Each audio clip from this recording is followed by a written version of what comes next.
Nou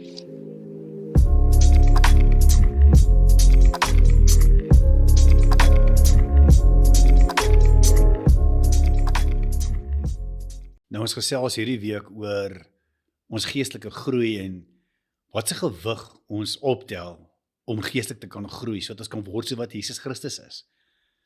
Jy sien, ek het hier perskepit by my en hierdie perskepit praat ook van seisoene.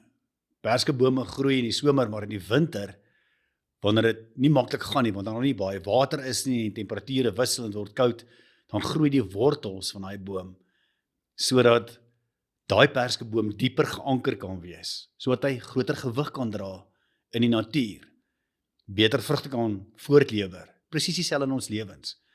Want ek weet, jy sit ook met vrae van, maar hoekom lyk my realiteit so wat dit lyk? Hoekom die swaar kry in die lewe? Hoekom die moeilike seisoene in my lewe? Hoekom gebeur die lewe met my soos wat dit gebeur? En ek dink deel van daai is waar God kom en sê, God gebruik die seisoene in ons lewens. Hy gebruik die swaarkry in ons lewens, sodat ons 'n swaarder gewig van hom kan neersit. Ons karakter groei. Ons ontwikkel sekere eienskappe. Ons hanteer die lewe anderster wanneer ons deur tye in ons lewe kom. Nou, kyk wat sê Paulus die volgende. Hy sê in 2 Korintiërs 4 vers 17, ons swaarkry op die oomblik is gering en tydelik. Ja, jy sien, al wat ons weet is in hierdie tyd waarin ons lewe, wanneer dit nie altyd maklik gaan nie, gebruik God daai seisoene om ons op te stel vir die mooi en die goed wat voorlê. Paulus gaan verder en sê hy, maar dit bewerk vir ons 'n heerlikheid wat alles verre weg en vir altyd vas sal staan. Met ander woorde, daar's 'n kabot wat die Here vir ons voorberei. Daar's 'n gewig wat die swaarkry wat jy nou beleef, so op 'n plek vat waar dit nie genoeg kan weeg teenoor die gewig, die doxa, die kabot van wat God in ons lewens neersit nie, omdat hy ons vorm in die verskillende seisoene van ons lewens. Jy sien, ver weg, die Engelse woord, it outweighs.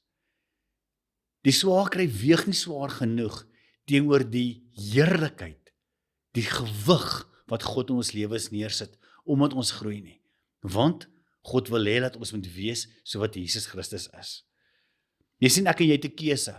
Of ons kan verbitterd raak as gevolg van die realiteit in ons lewens, en ander en omstandighede bly blameer daarvoor, of ons kan verbeter, en meer van die gewig van Christus in ons lewens hê, meer van sy karakter, sterker groei in die seisoene waar ons is.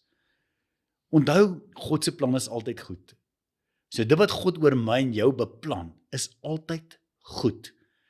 Dan loof ons God ten spyte van ons omstandighede, nie vir ons omstandighede nie. Want ons weet, dit sit 'n swaarder gewig in ons lewens neer. Christus kry 'n groter gestalte in ons lewens.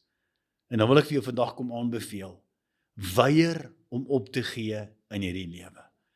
Wanneer dit vir jou voel, jy het by breekpunt gekom, wanneer dit vir jou voel, ek kan nie meer nie, druk nog bietjie deur, staan net nog bietjie vas, want die groei lê in daardie waar jy voel, maar jou realiteit weeg nou swaar.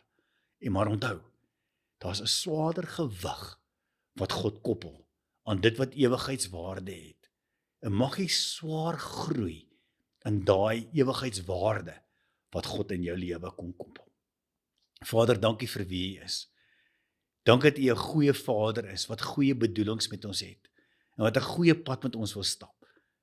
En Here, dankie dat U ons so werd ag, dat U opinie oor ons soveel gewig dra, dat U Seun se karakter, se gewig in ons lewens wil neersit, sodat ons mense kan wees met 'n swaarder gewig, wat al hoe meer die gestalte van Christus in ons lewens dra.